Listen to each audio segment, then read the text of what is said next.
दोस्तों, भोले भंडारी,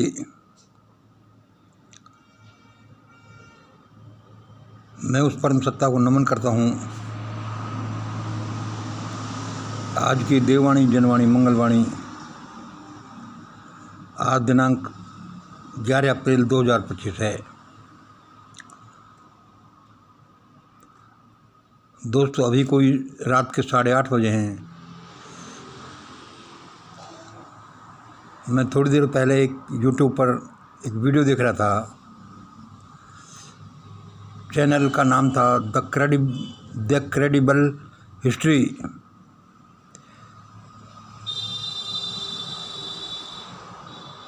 वीडियो में करते श्री अशोक कुमार पांडे, जिनके वीडियो में बड़े चाव से सुनता हूँ और समझता हूँ कि वे एक क्रेडिबल आदमी हैं। उनका जो वीडियो था उसका टाइटल था, हेडिंग था, योगी सरकार को फिर सुप्रीम कोर्ट से झटका। योगी सरकार को फिर सुप्रीम कोर्ट से झटका, इस तरह का उसका हेडिंग था। मैं ये धीरे धीरे वीडियो को देख रहा था। मैं श्री अशोक पांडे के वीडियो को बड़े ध्यान से देखता हूँ, क्योंकि वे भारत के कुछ इन्हीं गुने यूट्यूबर्स में से, एंकर्स में से, बुद्धिमान लोगों में से हैं जिनसे देश आशा रख सकता है।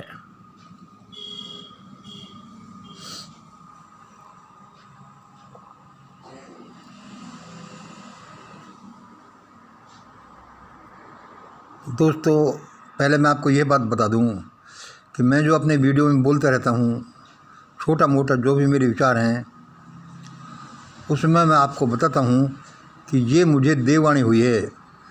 मुझे ईश्वरीय एजेंट्स ने, सिद्ध पुरुषों ने, एलियंस ने या खुद भगवान ने ऐसा बताया है। किस रूप में बताया है ये फिर अलग प्रश्न है। मुझे ये ऐसा बताया है या फिर मेरे फिजिकल पैरामीटर से ऐसा निकलता है कि ऐसा होगा। और इसमें दोनों चीज़ों में जब ईश्वर देववाणी होती है तो मैं उसको अपने फिजिकल पैरामीटर से चेक करता हूँ कि क्या ऐसा होना चाहिए। और जब कोई चीज़ मेरे फिजिकल पैरामीटर से ऐसा निकलता है कि ऐसा होना चाहिए, तो मैं उसको देववाणी से, सिद्ध पुरुषों के संकेतों से, एंजल्स के, एलियंस के और ईश्वरीय वाणी से पूछता हूँ कि क्या ऐसा होगा, तब जाकर मैं बोलता हूँ। वो एक अलग बात है कि हम जो बोलते हैं उसका स्तर क्या है, बहुत अच्छा बोलते कि नहीं, उसका रिकॉग्निशन कितना है कि नहीं, ये तो एक अलग सब्जेक्ट है।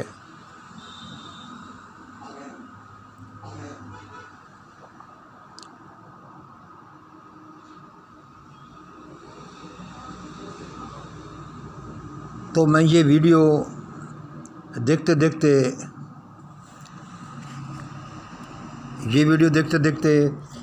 अंत में मैंने अशोक कुमार पांडे का एक वाक्य सुना। उसमें वे कह रहे थे कि दिल्ली की नई सीएम रेखा गुप्ता का इंटरव्यू कोई मानव गुप्ता, जो एक एंकर हैं, किसी चैनल पर आते रहते हैं, वे ले रहे थे।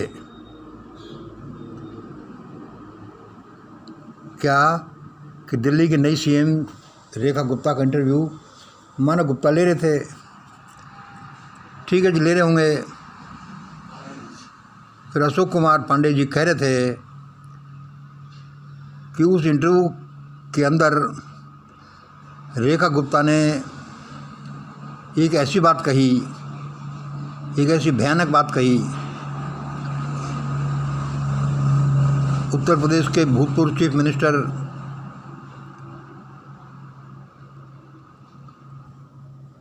के बारे में, तो अशोक पांडे कह रहे थे कि बड़े झकझोर देने वाली बात थी कि ये ऐसा नहीं होना चाहिए था, वो ऐसा नहीं टिप्पणी कर सकते, और दूसरे टिप्पणी कर भी दी तो ये एंकर लोग, जर्नलिस्ट लोग उसको रोकें कि आप ऐसा कैसे कह सकते हैं, आप ऐसी टिप्पणी कैसे कर सकते हैं। मैंने इस वीडियो में ये वॉच किया, और ये किसकी बात थी? जो इंटरव्यू रेखा गुप्ता का मानव गुप्ता ले रहे थे। क्योंकि मैंने तो ये इंटरव्यू पहले नहीं देखा, तो मुझे पता नहीं कि वो एग्जैक्टली क्या टिप्पणी थी। और अशोक पांडे ये भाई साहब इन्होंने नहीं बताया कि एग्जैक्टली वो टिप्पणी थी क्या, लेकिन उन्होंने यही हिंट दिया कि वो एक बड़ी भयानक टिप्पणी थी। यूपी के ex chief minister Akhilesh Yadav के बारे में थी, और थी जो तो थी। उसके बाद मानव गुप्ता और रेखा गुप्ता दोनों एक ही कम्युनिटी से आते हैं। अशोक पांडे साहब ने ये कमेंट किया कि वो ऐसा चलता रहता है, मान ली बात है, टिप्पणियाँ होती रहती हैं, लेकिन रेखा गुप्ता की जो टिप्पणी है जो अखिलेश यादव के बारे में की गई, उस पर जो मानव गुप्ता जर्नलिस्ट ठहाके मारकर हंसने लगे, वह एक नोटिसेबल बात थी, वह एक उल्लेखनीय बात थी कि मानव गुप्ता किस तरह से रेखा गुप्ता के टिप्पणी जो उन्होंने अखिलेश यादव के बारे में की थी, उसके बारे में कैसे अट्ठास करते हुए हंसने लगे। दोस्तों, सब लोग इस दुनिया में आते हैं,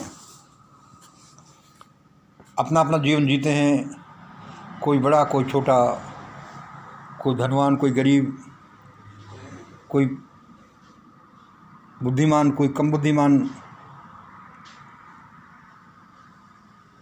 और इस अद्भुत संसार में अपना जीवन पूरा करने के बाद चले जाते हैं। वे अपना अपना रोल करके जाते रहते हैं, हम लोग भी चले जाएंगे। मैं इस बारे में यहाँ क्या कहना चाह रहा हूँ कि जैसे ही मैंने इस वीडियो में ये क्लिप देखी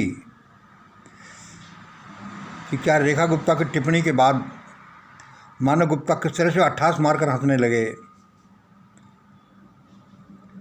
वह एक भयानक घटना थी, जैसा हिंट श्री अशोक पांडे ने दिया। जब मैं यह बात कर ही रहा था, उसी समय मुझे एक देववाणी हुई। दोस्तों, फिर मैं आपको रिपीट कर देता हूँ कि मैं जो भी बोलता हूँ, चाहे छोटा सा आदमी हूँ, जैसा भी है, जैसा भी रिकॉग्निशन है, सब अपना अपना जीवन जीते हैं।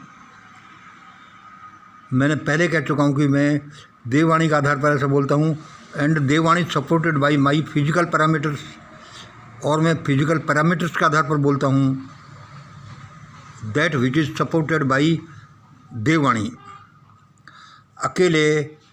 मैं अकेले नहीं बोलता, ऐसा मैं पहले कह चुका हूँ।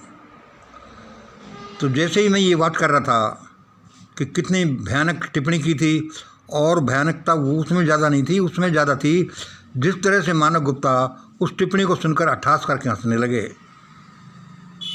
रेखा गुप्ता की टिप्पणी को सुनकर मानव गुप्ता हंसने लगे। तभी मुझे एक देववाणी हुई। मेरे एंजल्स ने बताया, मंगल मंगल सुनो, तुमने देखा कि रेखा गुप्ता ने अखिलेश यादव के बारे में टिप्पणी की, और किस तरह से अट्ठास करके मानव गुप्ता हंसता रहा। यद्यपि मुझे उस टिप्पणी का वर्डिंग पता नहीं और न मैंने वो इंटरव्यू देखा, लेकिन मेरे एंजल्स ने कहा कि मंगल तुम सही सोचते हो, तुम्हारे फिजिकल पैरामीटर्स के अनुसार तुम्हारा विचार ये सही है क्या, तुम्हारा विचार ये सही है क्या कि भारत एक सिविल वार के मुहाने पर खड़ा है। भारत एक सिविल वार के मुहाने पर खड़ा है और मिनी सिविल वार तो यहाँ पर होना अवश्यंभावी है और जल्दी होगा, और मिनी सिविल वार तो भारत में होना असंभावी है और जल्दी होगा, क्योंकि उसके हुए बिना भारत के लोगों को होश ही नहीं आ सकता। और मेरे एंजल्स मुझे कह रहे थे कि मंगल सुनो, कि यदि ये सिविल वार बड़ा हुआ, बिग सिविल वार इंडिया में हुआ, तो इससे भी भारत का दिमाग तो सही नहीं होगा। भारत का दिमाग तो एक मिनी सिविल वार से ही सही होगा, और जो आ ही रहा है।